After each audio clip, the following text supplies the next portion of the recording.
Guys, meron tayong okra, at nabili ko lang yan ng 20 pesos, at hiwain lang natin yan ng ganyan kahaba. Hinugasan ko na rin pala itong okra bago ko hiniwa, at uubusin lang natin hiwain ang lahat ng okra, ganyan lang guys kahaba. Ito na nga guys at matatapos na natin hiwain ang lahat ng okra, at doon na tayo sa next procedure. 1 cup cornstarch, 1 cup cake flour, isang pirasong itlog, lagyan na rin natin ng pampasarap magic yan. Konting tubig muna, konting halo, at maglalagay lang tayo ng paminta. At habang hinahalo natin buhusan lang natin ng tubig, paunti-unti hanggang sa makuha natin ang mixture. Huwag na natin tigilan sa kakahalo ng mixture butter, hanggang sa mapagod ang kamay natin, kaya pag medyo malapot pa paunti-unti lang natin lagyan ng tubig. Kailangan tamang mixture lang siya para Mr. Suabe ang dating, at kapag ka okay na ang mixture butter, ilalagay na natin guys ang okra sa mixture butter natin.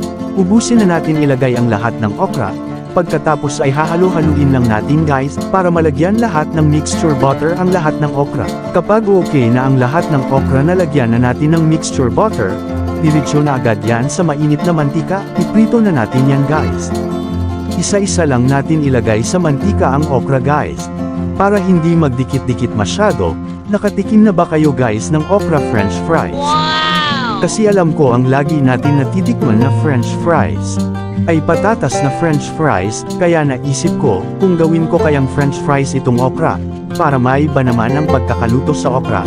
Kaya ito na nga guys sinubukan kong gawin french fries itong okra, at ang pagkakaalam ko masarap din itong gawin french fries, kaya yung mga hindi kumakain ng okra na nilaga dyan, pwede nyo po subukang gawin french fries ang okra, at alam ko magustuhan nyo ito.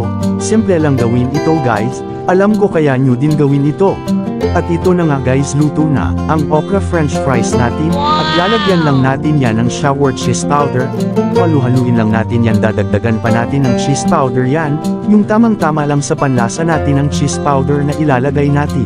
Masarap din ang ganitong french fries, at nalalaman din natin kung anong meron sustansya o benefits ang okra sa ating katawan. Nagtataglay ito ng mataas na uri ng nutrients katulad ng vitamin C at vitamin K. Naglalaman din ito ng ilang protina at fiber. Ang okra ay kilala sa pagkakaroon ng mataas na vitamin C, K, folate at iba pang minerals upang maging malusog ang ating katawan. Mayaman din ito sa fiber na tumutulong sa maayos na digestion, kumokontrol sa rami ng sugar na naaabsorb ng katawan.